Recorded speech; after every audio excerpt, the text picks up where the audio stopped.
Hello दोस्तों, स्वागत है आपका अपने इस यूट्यूब चैनल ई टारगेट क्लासेस पे। मैं व्यास नारायण साहू आपके लिए लेके आए हूँ ACF का ओल्ड क्वेश्चन पेपर। और आज हम फिजिक्स सब्जेक्ट डिस्कस करने वाले हैं। इससे पहले हम केमिस्ट्री सब्जेक्ट डिस्कस कर चुके हैं। तो वीडियो में अंत तक बने रहिए ताकि जो भी आपका डाउट होगा वो सभी क्लियर हो जाए। और हमसे जुड़े रहने के लिए हमारे चैनल ई टारगेट क्लासेस को सब्सक्राइब कर दीजिए। तो चलिए स्टार्ट करते हैं। हमारा पहला क्वेश्चन है, प्रकाश तीन माध्यमों से नीचे दिए गए चित्र के अनुसार गुजरता है। तो इसका जो ऑप्शन है वो क्या क्या है ये देख लेते हैं। इसमें सबसे पहले जो ऑप्शन है वो है कि माध्यम 1 का अपवर्तनांक न्यूनतम है, माध्यम 2 का अपवर्तनांक उच्चतम है, माध्यम 2 का अपवर्तनांक माध्यम 3 के अपवर्तनांक की तुलना में कम है, और माध्यम 1 का अपवर्तनांक माध्यम 3 के अपवर्तनांक की तुलना में कम है। तो इसका जो सही आंसर है बी ऑप्शन हो जाएगा, माध्यम 2 का अपवर्तनांक उच्चतम है। नेक्स्ट क्वेश्चन है हमारा, पूर्ण आंतरिक परावर्तन होने के लिए क्या शर्तें आवश्यक है। तो देखिए दोस्तों, जो पूर्ण आंतरिक परिवर्तन होता है उसके लिए जो सबसे पहले जो नियम होता है वो ये होता है कि जो प्रकाश होती है उसको सघन से विरल माध्यम में जाना आवश्यक होता है। सबसे पहले ये होता है कि सघन से विरल माध्यम में, या इसको ये भी बोल सकते हैं कि ऑप्टिकल सघन माध्यम से ऑप्टिकल कम सघन माध्यम की ओर गमन करती है। तो ये जो है ये सही ऑप्शन है। सेकंड में दिया है आपतन कोण 0 डिग्री का नहीं होता, ये भी सही है। आपतन कोण का मान क्रांतिक कोण के मान से अधिक होना चाहिए, ये भी सही है। तो इसका जो ऑप्शन हो जाएगा 1, 2, 3 तीनों सही है। नेक्स्ट क्वेश्चन, दृश्य प्रकाश की तरंग दैर्ध्य का लगभग परास होता है। तो देखिए दृश्य जो प्रकाश होता है उसका जो तरंग दैर्ध्य होता है 0.39 टू 0.77 माइक्रोमीटर। तो इसका मतलब ये होता है कि जो इसका जो वेवलेंथ होता है, या इसका बोला जाए कि तरंग दैर्ध्य होता है वो 3.9 इंटू 10⁻⁻7 से 7.8 इंटू 10⁻⁻7 मीटर होता है। तो सबसे पहले देखिए कि इसमें जो गामा किरणें होती हैं वो गामा किरणों का जो तरंग दैर्ध्य होता है वो सबसे ज़्यादा होता है। उसके बाद एक्स किरणों का होता है, देन पराबैंगनी किरणों का, देन दृश्य प्रकाश का। नेक्स्ट क्वेश्चन है हमारा, सूर्य के द्वारा चुंबकीय तूफान के समय चुंबकीय ऊर्जा उत्सर्जन को निम्नलिखित में से किसके द्वारा जाना जाता है। तो इसका जो सही आंसर है वो है सोलर फ्लेयर या सौर दमक के नाम से जाना जाता है। नेक्स्ट क्वेश्चन है, रेटिना पर सुस्पष्ट प्रतिबिंब बनाने के लिए फोकल लेंथ के परिवर्तन को निम्नलिखित में से क्या कहते हैं। तो इसका जो सही आंसर है वो है समायोजन, या इसको बोलते हैं एकोमोडेशन। तो जब भी रेटिना पर हमको स्पष्ट प्रतिबिंब बनाना होता है तो उसके लिए हमें फोकल लेंथ को ही समायोजन करना पड़ता है। नेक्स्ट क्वेश्चन है, निम्नलिखित में से कौन से कैथोड रे के गुण नहीं है। तो सबसे पहले जानते हैं कैथोड रे जो होता है, या कैथोड किरणें जो होती है उसका जो प्रॉपर्टीज़ होता है वो क्या क्या होता है। इसका जो सबसे पहले होता है कि ये बहुत अधिक गतिज ऊर्जा वाली होती है।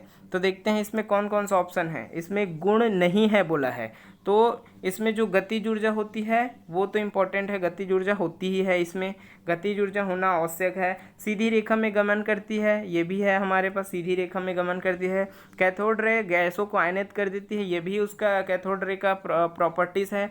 यह पतले धातु को पत्रों को भेज सकती है, ये भी सही है। लेकिन ये जिस पदार्थ पर पड़ती है उसे ठंडा कर देती है, ये ऑप्शन गलत है। इसका मतलब ये है कि ये इसका प्रॉपर्टी नहीं है, क्योंकि वह जिस पदार्थ पर पड़ती है उसमें उष्मा देता है, मतलब उसका जो गतिज ऊर्जा होता है, क्योंकि इसमें हाई गतिज ऊर्जा होती है, इसका जो गतिज ऊर्जा है वो सर्वाधिक होता है, गतिज ऊर्जा ज़्यादा होती है, इसलिए उसको उष्मीय ऊर्जा में बदल देता है, और उष्मीय ऊर्जा में बदलता है जिससे वो पदार्थ गर्म हो जाती है, ना कि ठंडा।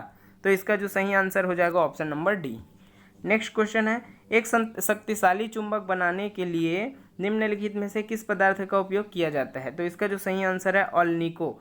अल्निको एक ऐसा मतलब आयरन का ही मिश्र धातु है, इसे स्थायी मैग्नेट या स्थायी चुंबक बनाने के लिए यूज़ किया जाता है। जैसे आयरन के साथ हम जैसे एल्यूमिनियम हो गया, कोबाल्ट हो गया, निकल हो गया, ये सब जब मिला देते हैं तो वो ज़्यादा हार्ड हो जाता है, मतलब वो ज़्यादा से ज़्यादा शक्तिशाली बन जाता है, इसलिए इसको टोटली इसको बोला जाता है अल्निको।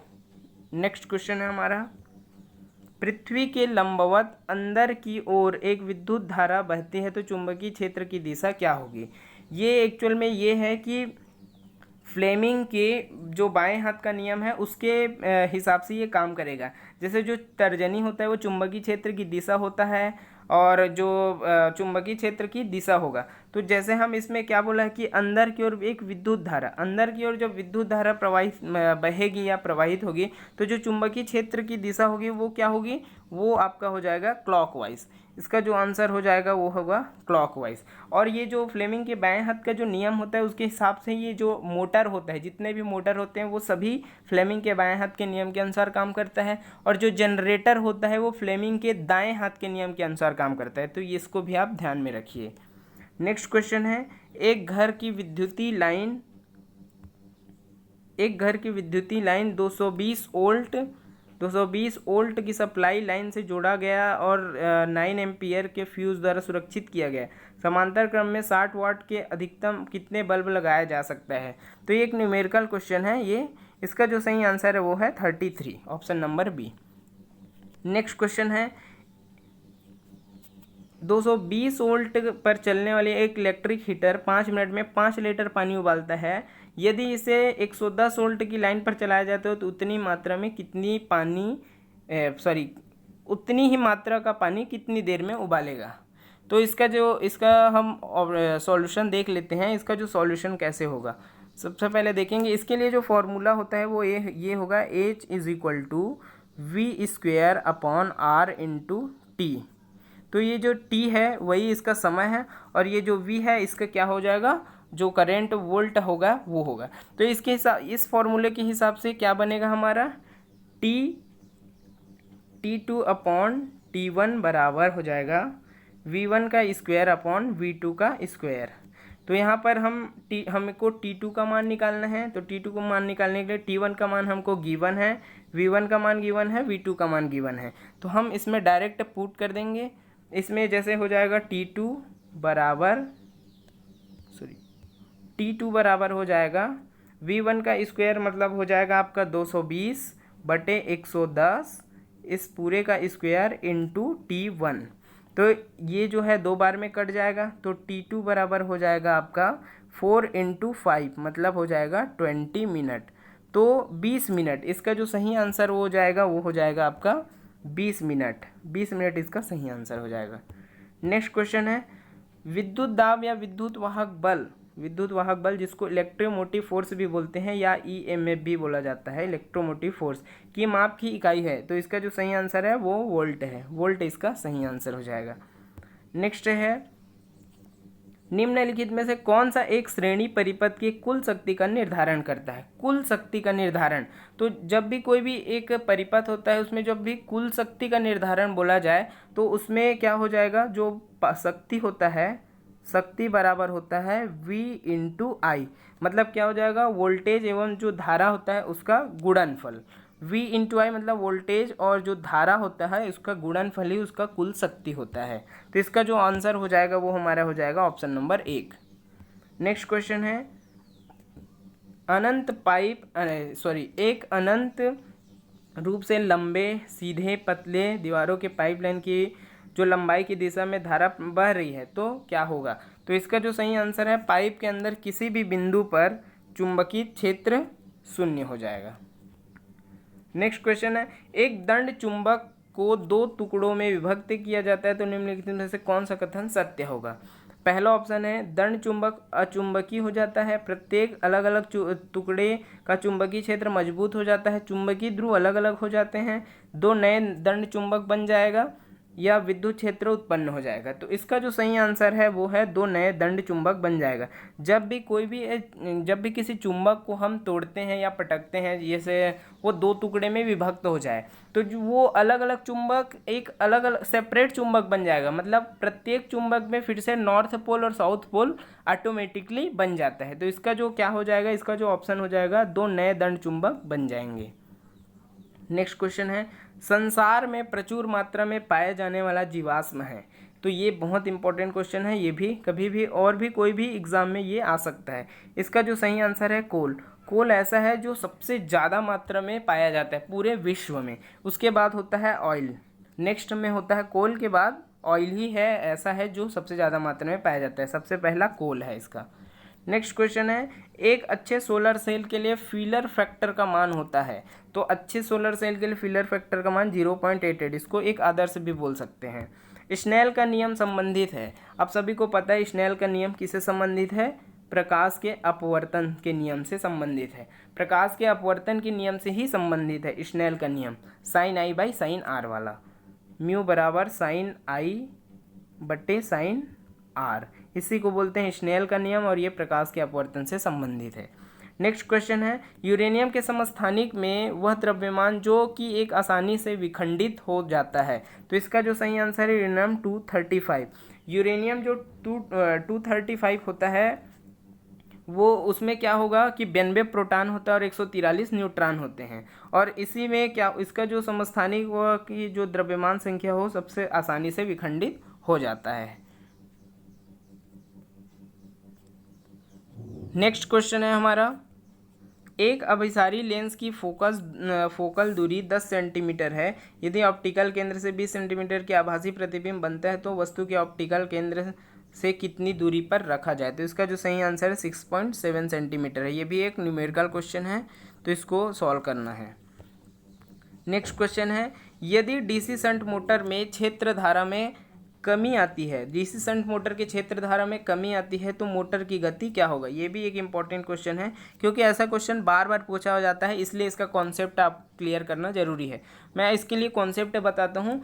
ये यदि एक डीसी शंट मोटर है उसके फील्ड करंट में, तो इसमें एक चीज़ होता है कि जो करंट होता है वो फ्लक्स के अनुक्रमानुपाती होता है। फ्लक्स के अनुक्रमानुपाती मतलब जो करंट होता है वो फ्लक्स के अनुक्रमानुपाती होता है, और इसी में स्पीड होता है, जो स्पीड होता है वो फ्लक्स के व्युत्क्रमानुपाती होता है। मतलब speed is inversely proportional to 1/फ्लक्स।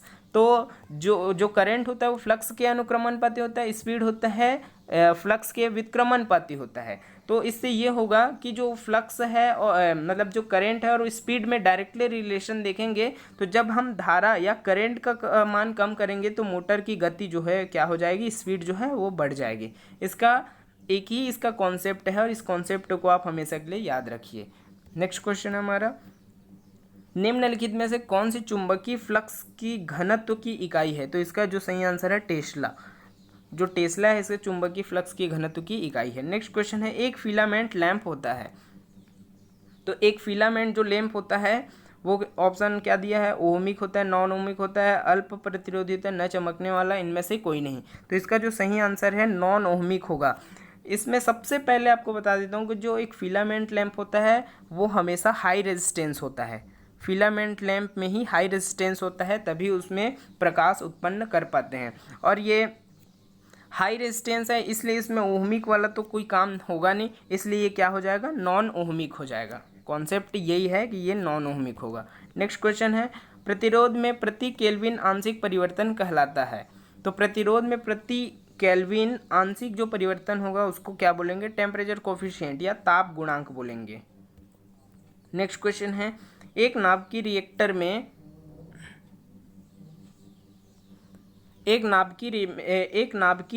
में क्या होगा, विमंदक न्यूट्रॉनों की संख्या को नियंत्रित करता है, विमंदक न्यूट्रॉन की गति को धीमा करने के लिए प्रयोग किया जाता है, कंट्रोल छड़ जो होता है न्यूट्रॉन की गति को धीमा करने के लिए होता है, शीतलक को न्यूट्रॉन की गति धीमा करने के लिए होता है, या इनमें से कहीं नहीं। तो इसका जो सही आंसर है ऑप्शन नंबर बी, मतलब जो विमंदक होता है या मॉडरेटर होता है न्यूट्रॉन की गति को धीमा करने के लिए होता है, उसका जो रेट होता है उसको स्लो डाउन करने के लिए ही होता है। और इसके लिए हम क्या होता है, कैडमियम जो रॉड्स होते हैं उसका यूज़ किया जाता है। नेक्स्ट क्वेश्चन है, एक्स किरण नलिका से निकलने वाली एक्स किरणों की न्यूनतम तरंगदैर्घ्य का मान किस पर निर्भर करता है। तो जो न्यूनतम तरंगदैर्घ्य का मान होगा वो किस पर निर्भर करता है, नलिका के सिरों पर लगाए गए विभव पर। नलिका के जो दोनों सिरों होता है उस दोनों सिरों पर जो विभव लगाया जाएगा उसके ऊपर ही ये डिपेंड करता है। नेक्स्ट क्वेश्चन है, नाभिकीय संलयन प्रक्रिया क्या होती है। तो नाभिकीय संलयन प्रक्रिया क्या होती है, आप सभी को पता होगा कि नाभिकीय संलयन मतलब जब दो हल्के नाभिक आपस में मिलकर एक विशालकाय या एक बड़ा नाभिक का निर्माण करते हैं तो उसी को प्रक्रिया को बोलते हैं नाभिकीय संलयन। इसमें सबसे ज़्यादा या अपार ऊर्जा की उत्पत्ति होती है, बहुत ज़्यादा ऊर्जा इसमें निकलता है। तो ध्यान में रखिए, इसका जो आंसर हो जाएगा वो क्या हो जाएगा, दो हल्के नाभिक आपस में मिलकर एक भारी नाभिक का निर्माण करते हैं। याद रखिए नाभिकीय विखंडन और नाभिकीय संलयन, तो नाभिकीय संलयन में सबसे ज़्यादा जो ऊर्जा प्राप्त होती है वो किस में होती है, नाभिकीय संलयन में होती है। नेक्स्ट क्वेश्चन है हमारा, 5 बहुत लंबे सीधे पृथक तारों को एक साथ बांधकर केबल तैयार की गई। इन तारों में क्रमशः इतने इतने एम्पियर की धारा बह रही है। केबल के मध्य में 10 सेंटीमीटर की दूरी पर चुंबकीय क्षेत्र B का मान होगा। तो इसका जो सही आंसर है 74, option number C. Next question है, 40 सेंटीमीटर फोकस दूरी वाले उत्तल लेंस में 25 सेंटीमीटर फोकल दूरी वाले अवतल लेंस को एक साथ जोड़कर रखा जाए तो इस युग्म की क्षमता होगी। तो इस युग्म की जो क्षमता होगी -1.5 D होगा, मतलब डायप्टर -1.5 डायप्टर होगा। नेक्स्ट क्वेश्चन है हमारा, कैमरा लेंस के छिद्र का व्यास 2 गुना कर देने पर एक्सपोजर समय निम्नलिखित में से क्या होगा। तो इसका जो सही आंसर है 1/4 ऑफ द इनिशियल वैल्यू, मतलब जो प्रारंभिक वैल्यू है उसका 1/4 हो जाएगा जब व्यास को 2 गुना कर दिया जाए। कैमरे के लेंस में जब व्यास को 2 गुना किया जाता है तो प्रारंभिक मान 1/4 हो जाता है। नेक्स्ट क्वेश्चन है, एक प्रत्यावर्ती विद्युत जनित्र निर्गत विभव में E बराबर इतना वोल्ट है तो यहाँ T सेकेंड में प्रत्यावर्ती वोल्टेज की आवृत्ति क्या होगी। तो इसका जो सही आंसर है 60 हर्ट्ज। इसका जो सही आंसर है वो है 60 हर्ट्ज। घरों में जो भी हम प्रयुक्त करते हैं, जैसे हमारे घर में AC धारा यूज़ होता है, उसका जो हर्ट्ज होता है वो भी 50 हर्ट्ज का होता है।